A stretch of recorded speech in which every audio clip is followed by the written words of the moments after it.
ළමෙක් ඇවිල්ලා බස් එකෙන් බැස්සා. දැන් එක ළමෙක් කොහමද මෙතන කකුල ඉස්සලා ගියා මේ බෝකෝ. යම් අනිත් ළමයා කොණ්ඩෙන් අල්ලලා තියෙනවා. අල්ලගෙන කොණ්ඩේ අහුවෙලා තියෙනවා. කොණ්ඩේ අහුණා ඒ ළමයා දැන් අහනවා ඒ ළමයා අතහැරිලා කොහමද? ඒකත් ඒ ළමයා ආරන් තින්නේ තව මිනිස්සු. බෝකෝ දිගේ මීටර් 80ක් විතර දිගට ගිහිල්ලා තියෙනවා.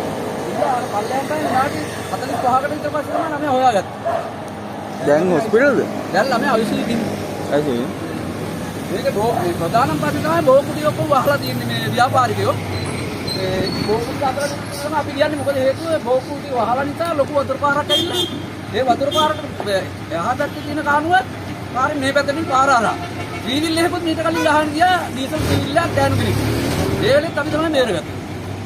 ඉතින් අපි කරුණාකරලා ඉල්ලන්නේ මේ බෝකුටි හදලා දෙන්න කියලා ආරදී. අපි දැනුවත් කළා. මේ මාදොල් 9 කීයකට ආවේ ඔයා කොහෙද ඉන්නේ?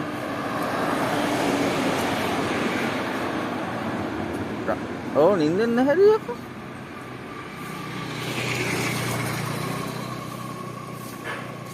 ඔයා කොහෙද?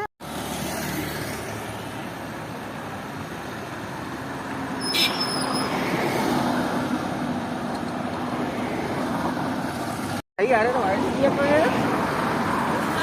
10යි.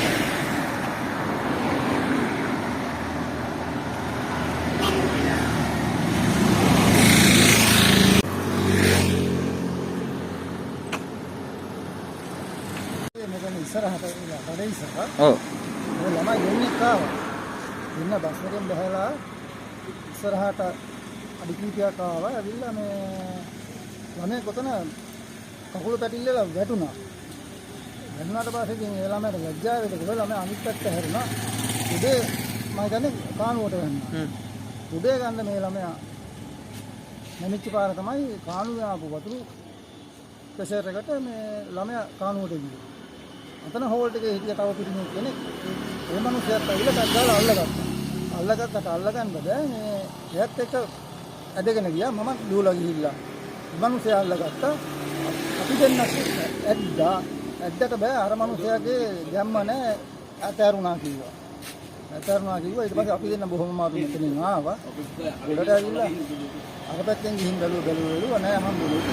ඉතින් ඉර වුණාද කියලා හොයාගන්න බෑනේ. අපි හොයන්නේ විතරම මේ ඔක්කොම කොම්පියුටර් කරලා තියෙන පාඩු. මේක නෑ මේ පොතේ බෑනේ නෑ මොනම කලිකර අඩි 10 විතර දිගටම කොම්පියුටර් කරලා තියෙන. ඉතින් ඇතුළකට යන්නත් බෑ මොකද මේවා කඩ බැලුවා. විනාඩි 45ක් පස්සේ තමයි ඉතින් පහළට ගහගෙන ගිහින් තිබිලා හම්බෙලා තියෙන්නේ.